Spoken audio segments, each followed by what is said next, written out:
안녕하십니까. 7월 22일 산업뉴스입니다. 정부가 어려움을 겪고 있는 금융산업을 살리기 위해 업체 대표들과 만났습니다. 전체 산업에 있어 중요한 부분을 차지하고 있는 뿌리 산업을 더욱 육성하고 발전시키겠다는 취지입니다. 보도에 이창수 기자입니다. 경기도 부천에 위치한 금형업체입니다. 30년 가까이 자동차 부품 등을 만들며 금형과 사출에 있어 전문성을 높였습니다. 오랫동안 해외에서 수입하던 부품들도 금형 개발을 통해 국산화시켰습니다. 당연히 납품 업체들로부터 기술력과 품질을 인정받아 지금도 많은 양의 부품들을 생산하고 있습니다. 그러나 기술적인 전문성이 필요한 이 일을 앞으로도 계속할 젊은 인력이 없다는 것은 매우 큰 문제입니다. 금형이 실제로 굉장히 중요한 사업인데도 사회적으로 별로 알려지지도 않았고 또 기름을 만지는 3D 업종이다 보니까 젊은 세대에서 배우려고 하질 않아요. 그래서 인력 확보가 가장 문제가 아닌가 이렇게 생각합니다. 지난 19일 김재용 산업통상자원부 차관은 이러한 금형산업을 영위하는 업체들을 점검하기 위해 현장을 방문했습니다. 이와 함께 부천 지역 금형업체 대표들과 만나 금형산업의 전반적인 애로사항을 들었습니다. 기업인들은 대표적인 3D 업종인 금형산업에 인력과 인프라 부족을 호소했고 지원센터 건립을 요청했습니다. 오늘 이렇게 와서 또 현장에 그렇게 느끼시는 얘기 이런 걸 다 들으니까 또 더더구나 더 훨씬 앞으로 어떤 그 정책을 우리가 만들든 더 좀 현장감 있는 정책이 되지 않을까 하는 그런 생각이 듭니다. 산업의 첨단화와 디지털의 홍수 속에서도 보이지 않는 곳에서 우리나라 전체 산업에 든든한 버팀목 역할을 하는 금형기업들.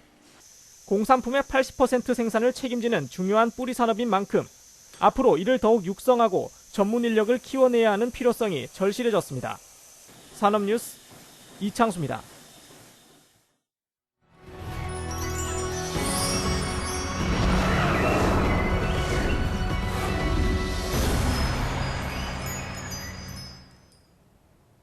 후수와 망수라고 들어보셨나요? 과거 의례복이나 관복을 입을 때 허리 뒤에 늘어뜨리던 전통 장식물을 말하는데요. 이 전통을 알리기 위해 노력하는 기능전수자를 김민지 기자가 만났습니다. 의례복이나 관복 등을 입을 때 허리 뒤로 늘어뜨리는 장식을 후수라고 합니다. 그리고 이 중 천으로 만든 쪽을 제외한 부분을 망수라고 합니다. 실로 망을 짜듯 한 올 한 올 꼬은 다음 매듭을 지어 다양한 문양과 빛깔을 자아냅니다. 후수와 망수 만들기에 여념이 없는 이영의 기능전수자. 그가 망수와 사랑에 빠진 것은 조선왕실 전통 후수를 최초로 재현했던 고 장순례 장인을 만나면서 시작됐습니다. 스승의 가르침과 자신의 손재주를 더해 영친왕비 대례복 후수를 복원하면서 황실공회전 대상을 수상했습니다. 하지만 기쁨도 잠시. 스승이 문화재 지정을 앞두고 심장마비로 갑자기 작고한 겁니다. 선생님 대신을 해야 한다는 짐을 지고는 나가는데 너무 무거운 거예요. 그래서 참 밤을 새가면서 이걸 연구를 하고 문양을 하나하나 이렇게 개발을 해가다 보니까 너무 재밌는 거예요. 그 매력에 빠져가지고. 시련을 견뎌낸 그는 이루고자 하는 열정이 더욱 강해졌습니다. 유물을 연구하면서 다양한 문양을 발굴하고 왕실의 전통 후수 복원 작업에 오랜 시간을 투자했습니다. 그는 망수를 활용한 멋스러운 브로치와 목걸이 등을 상품화하면서 인기를 끌었고 세계 각국으로 우리 전통을 전하기도 했습니다.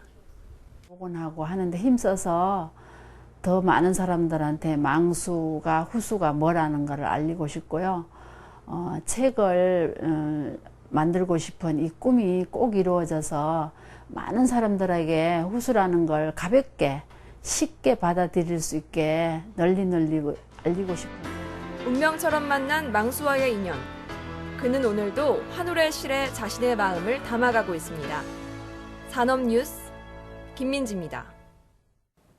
디자인 경기 전방 지수가 3분기 연속 상승함에 따라 디자인 업계의 경기 회복세가 지속될 것으로 전망됐습니다.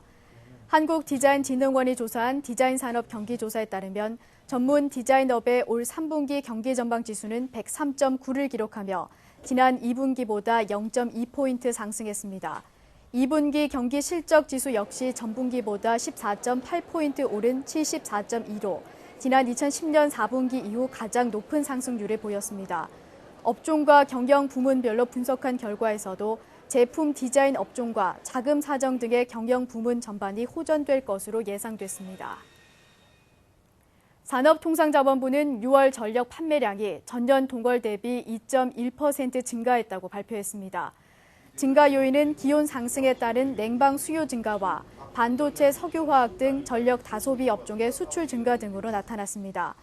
용도별로는 산업용과 교육용 등의 증가세를 주도했고 일반용과 주택용, 농사용은 소폭으로 증가했습니다.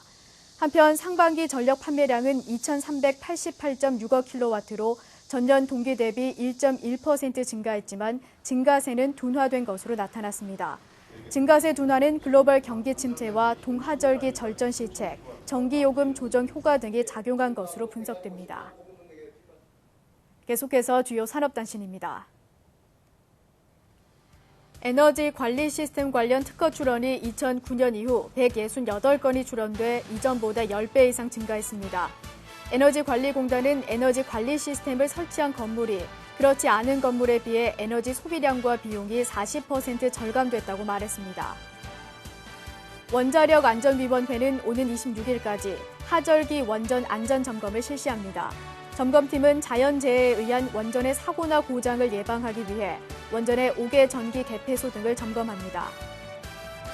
미래창조과학부와 식품의약품안전처는 지난 19일 업무협약을 맺고 정보통신기술을 활용한 식품과 의약품 안전관리 사업에 나서기로 했습니다.